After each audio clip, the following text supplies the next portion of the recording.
Welcome to another episode of Stages, the practical way for you to do life on life discipling. My name is Paul Johnson. I'm the designer of Stages, a way to help you be a disciple maker. You can find Stages on the web at DiscipleMakingStages.com, and it's an app as well. Go to the App Store, DiscipleMaker Stages, and download it. I'd encourage you to have that ready because we're going to look at a training article in this episode. You'll notice 4 stages. Sometimes I say Audi rings: curious, believer, disciple, disciple maker. The beauty of this is how simple it is. You can draw this on a napkin. You can be having a coffee, work through it, and then ask a person, where would you place yourself? Most people can self-assess, and then you say, where do you want to be? And then the most important question, where does Jesus want you to be? And the answer is the default, disciple maker. You want to be able to say to a person, I know what this looks like, and if you're willing to set the pace, I'll help you get there. There's head, heart, and hands in each stage, things to know, things to feel, things to do, because we learn differently. So you have 18 essential training articles immediately, and then there's additional ones in each stage. So you've got lots of resources if you want to do life on life with another person. When I draw stages, and as I work through it, I put baptism in that middle intersection of the 2 rings, and then I draw a vertical line, and I talk to the person about how people get baptized and then they get stuck. And I ask them the question, why do they get stuck? One of the reasons, of course, is because nobody tells them what's next. I remember a young woman in Roots, the church I'm in, saying to me, I thought baptism was a destination, and now I'm learning it's a doorway. So you're going to help people understand. It's a doorway into the disciplines of the Christian life, and then the work of the Christian life, which is disciple making. But again, that's a question. Maybe I'll ask you, did you get stuck after you were baptized? I was baptized when I was 14. As someone said, the pilot was lit, but the furnace didn't kick in until I was 18 years old. Maybe you'd say something similar. And you want to ask that question. Ask it of a person you're training. Ask people in your church, in your small group, because the answers that people give you will help you understand how to move them from being stuck into the stage of disciple. 2 reasons at least why people get stuck. Idols. There's a training article in Disciple, Things to Know, Idols.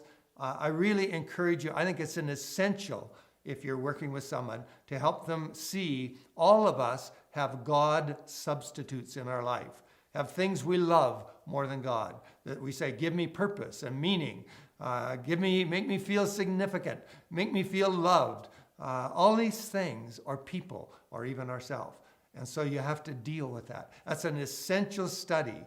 I would encourage you to do that with someone if you're discipling. So idols is one reason. And then I draw another line between disciple maker, and I help them understand there's another reason why people don't grow after they get baptized. And that's because they have no sense of God's dream for their life. That's the session we're going to look at, the training article. Why don't you stop the video right here?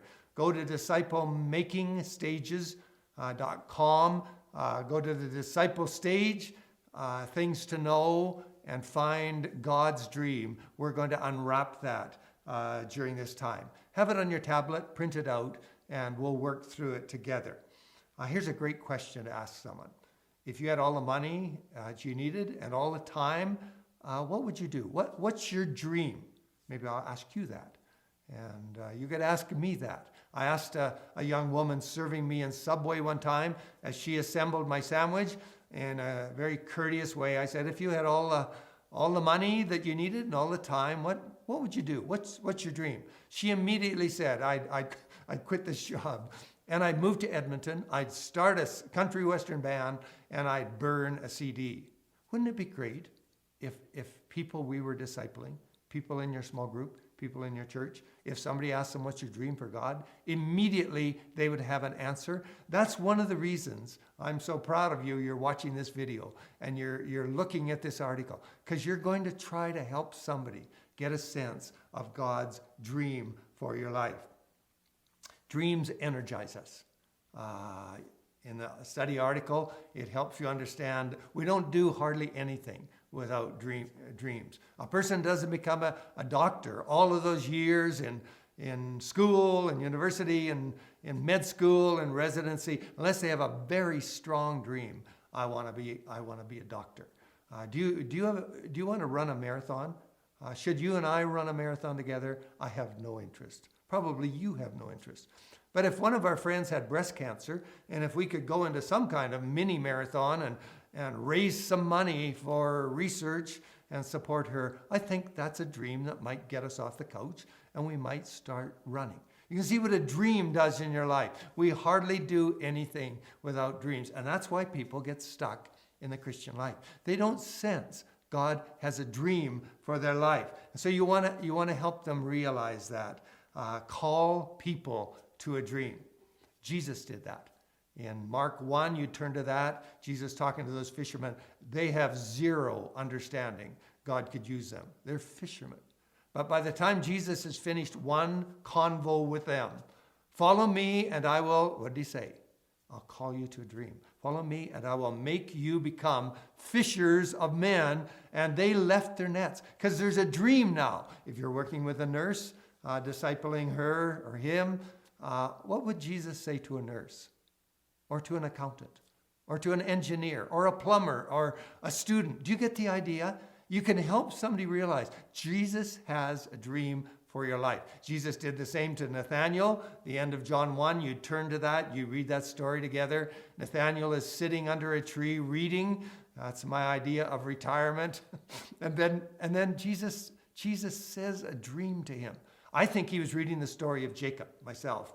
I think he was reading when Jacob ran from home, slept in a field, stoned for a pillow, has a dream, and the angels are ascending and descending on a ladder.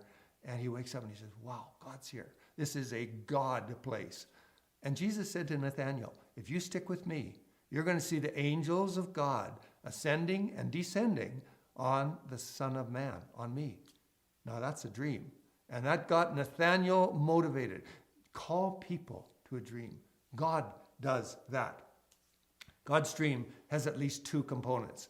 And as you go through this study, you'll talk about both of these. I'll just highlight them very briefly. One of them is we get to become like Jesus. This is such a wonderful dream because people come to Christ, but they have a history. They have baggage. They've been abused or they've abused others, or they've done things to themselves or to God.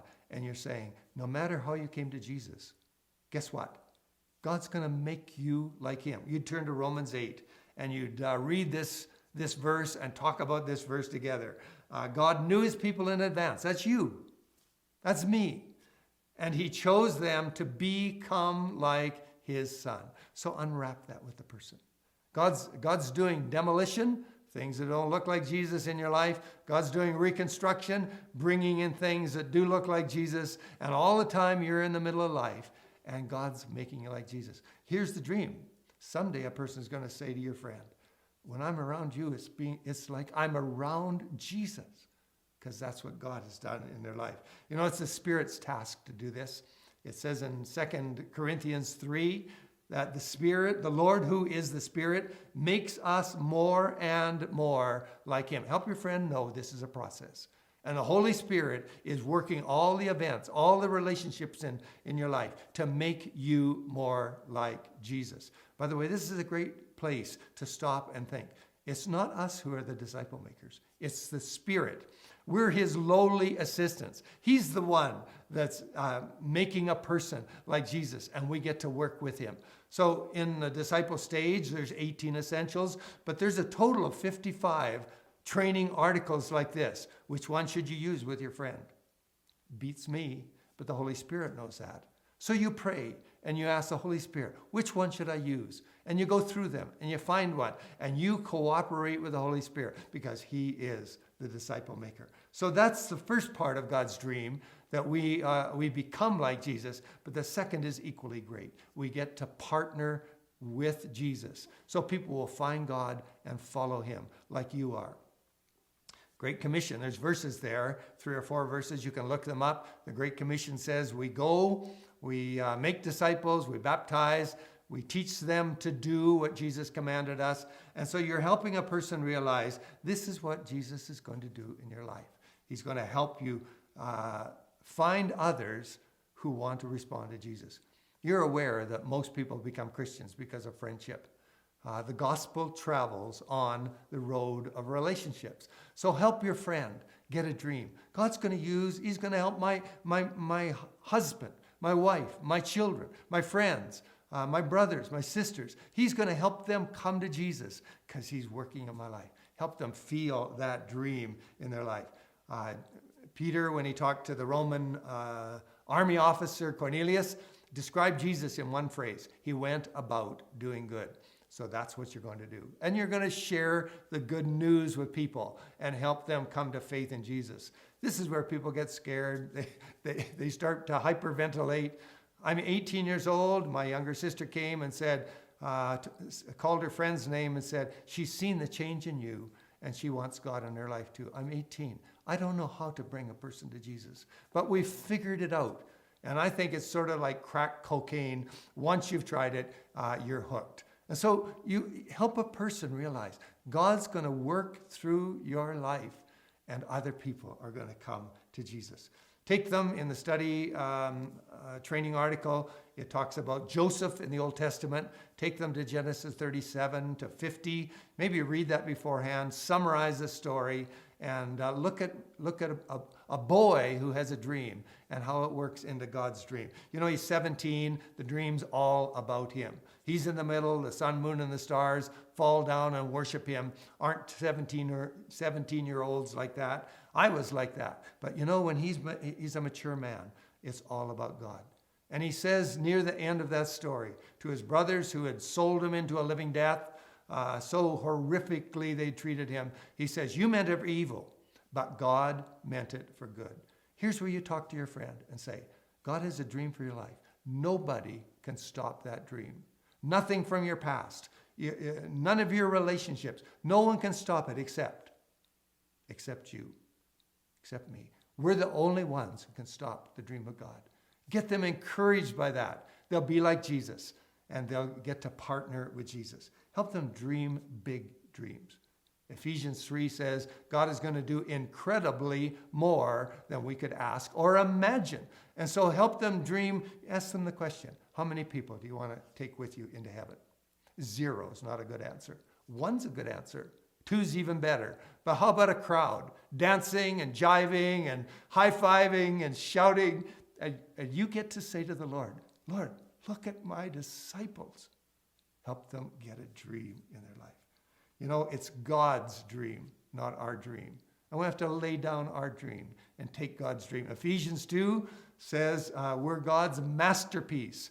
And he chose us and renewed us in Jesus. And then this phrase, so we can do the good things he planned for us long ago.